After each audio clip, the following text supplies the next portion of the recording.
Aujourd'hui, on parle de l'importance de l'éclairage dans tes vidéos, tes courts-métrages. De manière générale, quand tu te filmes ou quand tu filmes quelque chose ou quelqu'un, l'éclairer, c'est bien. Enfin, c'est mieux en tout cas.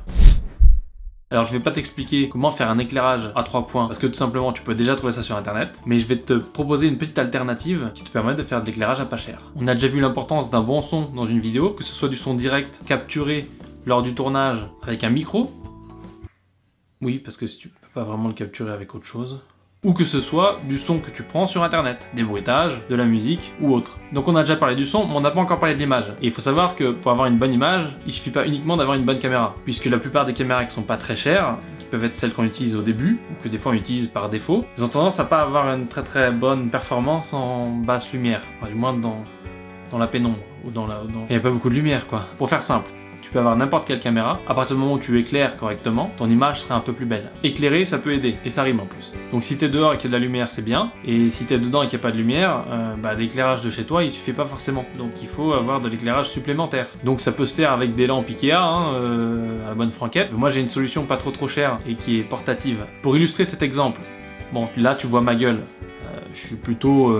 Enfin tu me vois quoi, en gros. Je suis dans une pièce, avec les volets fermés, pas de lumière extérieure. Bon bah si j'éteins la lumière, tu vois tout de suite c'est plus cosy quoi. J'ai que cette source de lumière là-bas derrière. Mais je vais allumer la lumière du plafond, la lumière de base que tu trouverais dans n'importe quelle maison, qui est une ampoule incandescente de type tout à fait basique. Donc ça rend le truc déjà un peu plus convivial, mais tu verras que je suis pas spécialement super bien éclairé, c'est assez uniforme, en plus la lumière vient d'en haut donc c'est un peu dégueu.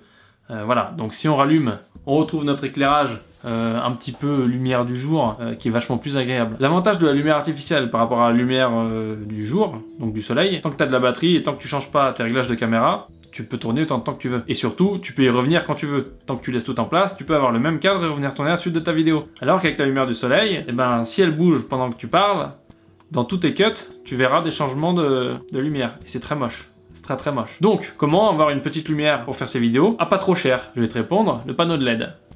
Voilà. Ce que j'utilise pour faire cette vidéo, c'est des panneaux de LED de 160 LED. 1, 2, qui tapent contre le mur, un mur blanc, et du coup ça réfléchit la lumière vers moi. C'est tout à fait basique, c'est même pas un éclairage à 3 points. La température de couleur donc de ces panneaux, c'est le plus proche possible de la lumière du jour. Ils fonctionnent sur batterie, notamment les batteries Sony, qui sont des batteries pas très chères et qui se trouvent littéralement de partout, enfin de partout sur l'internet mondial et dans certains magasins. Et ils fonctionnent aussi sur piles, donc des piles de base, tu vois la pile ronde, pas la petite qui va dans ta télécommande, je sais plus si c'est la double ou la triple A, mais ils fonctionnent avec des piles comme ça. Tu vois, ça se présente comme ça, c'est un petit panneau avec des LED, d'accord? Derrière, tu as le bouton qui se tourne pour régler l'intensité de la lumière. Donc tu vois, si on tourne, là ça fait plus, là ça fait moins.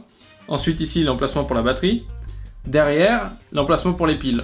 Donc tu as un petit indicateur de batterie qui, entre nous, n'est pas spécialement fiable. L'avantage, c'est que pour 50 €, tu vas ajouter une grosse plus-value à tes vidéos ou à tes courts-métrages ou autres. Bon, si tu fais des courts-métrages, il va t'en falloir plus d'un.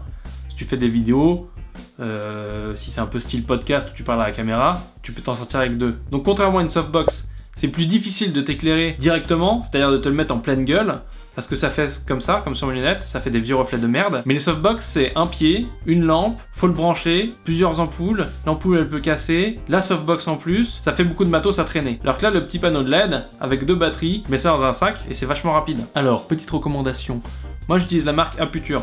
T'es pas obligé d'acheter ça, mais va pas payer plus de 45 boules. J'ai pas de partenariat avec Aputure. S'ils veulent en faire un, ça me dérange pas, appelez-moi. Mais t'es pas obligé d'acheter du Aputure. Moi je te parle de cela parce que je les connais, je les utilise et qui sont bien. Ils ont une deuxième option d'ailleurs, parce que celui-là il a un seul petit truc qui se tourne, qui allume tous les LED en même temps. Ils ont un autre panneau qui lui a la moitié des LED qui s'allument donc dans une couleur froide et la moitié des LED qui s'allume dans une couleur chaude. Et donc tu as une autre petite molette qui te permet de régler si tu veux une température plus ou moins chaude ou plus ou moins froide. Celui-là par contre je le déconseille parce qu'il a une lumière qui est vachement plus faible, même si en général on les règle pas au max, c'est vraiment très fort. Merci d'avoir regardé cette vidéo. Si tu as des questions tu peux les poser dans les commentaires, sinon j'espère que ça t'a servi et que c'était cool et que tu as appris des trucs totalement utiles, importants. Voilà.